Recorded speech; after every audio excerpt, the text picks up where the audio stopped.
Hi everyone, welcome back to another video from Gameplay Classic. In this video, we will be learning how you can redeem a code in Candy Crush Saga. To redeem a code in Candy Crush Saga, you'll first need to go ahead and open a web browser on your device. Once you do that, type in store.king.com in the URL box and search. You will then end up in this official website for King's Store. Now scroll all the way down and you will end up in the login screen. To log in and redeem your account, enter the email address and password associated with your King account in the following text boxes. You can also log in with the help of your Facebook account by tapping on Continue with Facebook and entering your Facebook account's credentials.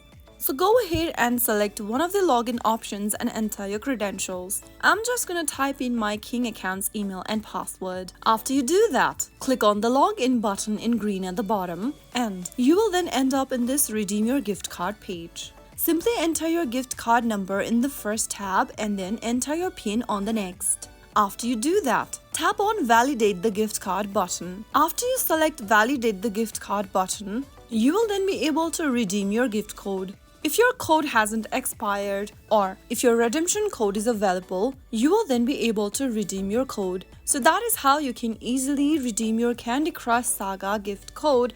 I hope the video was helpful to you. If it was, make sure to give us a thumbs up and subscribe to Gameplay Classic for more Candy Crush Saga tips and tricks. I will see you again in the next video. Thank you for watching.